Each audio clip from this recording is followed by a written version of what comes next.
this edition of NTV, more drama escalated last month in the fight to save closing schools. Boy, this winter was cold. Find out what residents had to say about last winter's Arctic blast. And cake shaped like perfume bottles. We'll introduce you to a special lady who makes these tasty treats right from home.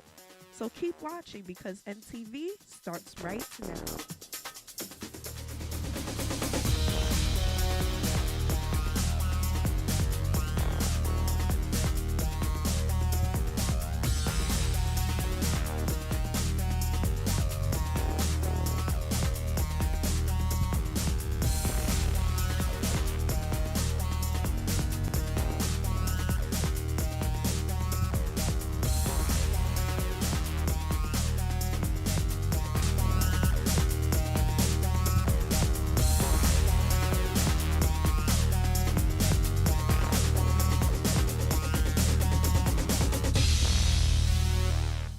Welcome to another exciting episode of NTV, the program that provides you with news and information on what's going on in your own backyard. I'm your host, Nicole Ashley.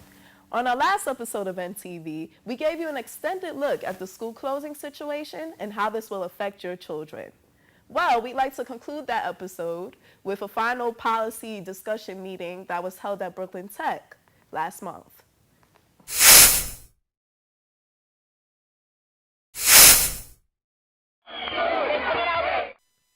Students and parents of Kennedy High School, Jamaica High School, and many other public high schools throughout the 5 boroughs blew whistles as well as recited chants to prevent the DOE from closing their schools.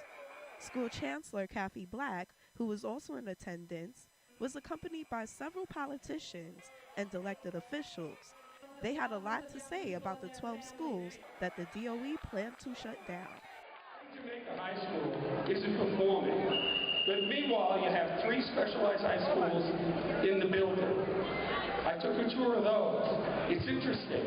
Their lowest class size is 14. They have smart boards.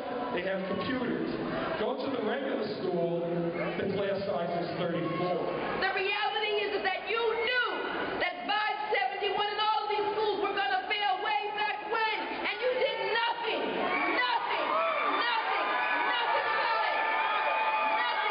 No services, no support, no additional teachers, no smaller classrooms, nothing. And the fact that you take credit for money I put into 571 is a slap in the face to my constituents. You know this is wrong. You know what you should do today, but you're going to kowtow to the mayor to keep your seat. Ms. Black, Sophie's choice is not a choice. All of these children should be saved. It's your job to try to make that happen, and you're not even trying. The majority of students and parents that showed up were low-income minorities. The Urban Youth Collaborative, who believes that closing struggling schools will not be the solution to creating more equitable and effective institutions, received recognition. Urban Youth Collaborative.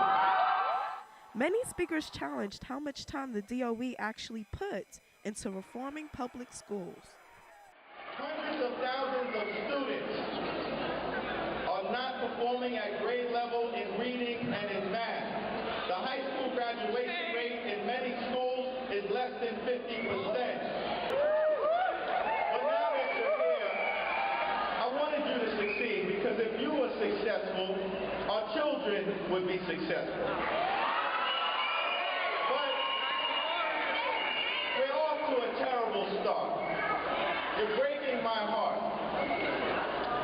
We have a difficult situation that we're confronting here because you have an opportunity to turn around failed policy. I stand before you today to urge you and I ask you to stop and listen.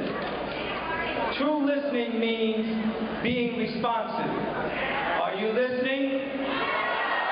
Have you truly given yourself the opportunity to analyze whether or not closing the school is the best course of action in helping our students? When the Department of Education decides to close a school, the message is clear. This school can't be fixed, can't be helped, and there's no other option but to close it. Councilman Charles Barron presented to the DOE a 2-year plan that teachers from PS 260 created. He also gave students from PS 114 great news by announcing that their school was off the list of school closings. Whatever you're going to do for other schools, smaller class sizes, computers, smart boards, cultural relevant curriculum, a consistent curriculum, making sure we have an athletics program, a sports program, instead of turning our schools into test-taking buildings.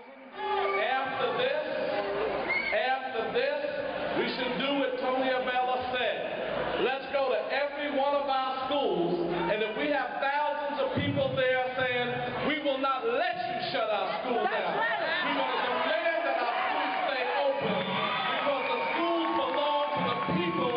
They don't belong to you.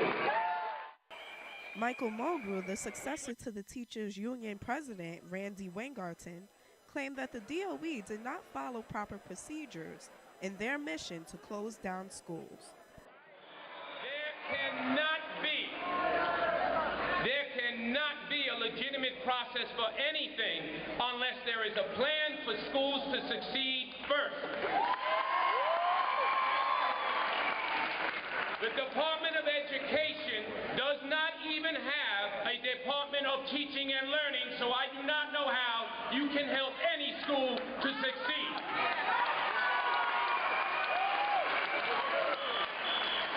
Every school, no matter what they are performing, should be getting support from the Department of Education. If you cannot do that, then we do not need a Department of Education. It is not. If you want to be the Department of Data, the Department of Legal Counsel, the Department of Accountability, you don't need to handle schools. Anybody else, go to private business, that's where you should be. One of the speakers even mentioned how disorganized the DOE was at one of the school closing meetings held at Kennedy High School's campus. The meeting that day took place at 6:30 p.m. on a Friday night.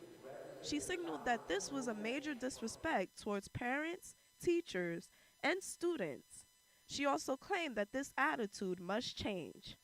Although the DOE did, at the senator's request, send representatives to a recent Parents Association meeting, the last week of hearings, including a joint hearing at the school on a Friday evening with no notice, despite the senator's repeated requests for same, and Tuesday's 7-hour marathon, demonstrate that these hearings come too late to ensure meaningful public participation in the planning process.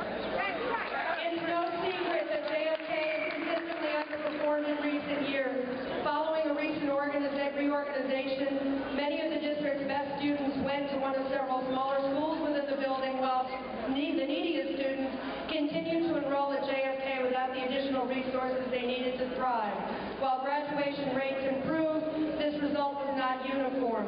As Deputy Chancellor Mark Sternberg stated at last week's public hearing, you can and must do better. The 13 members of the school panel still remains at the meeting, even after SOS supporters marched out of the auditorium. After a majority of the people exited the building, most of the students remained resiliently in front of Brooklyn Tech until police cleared the area.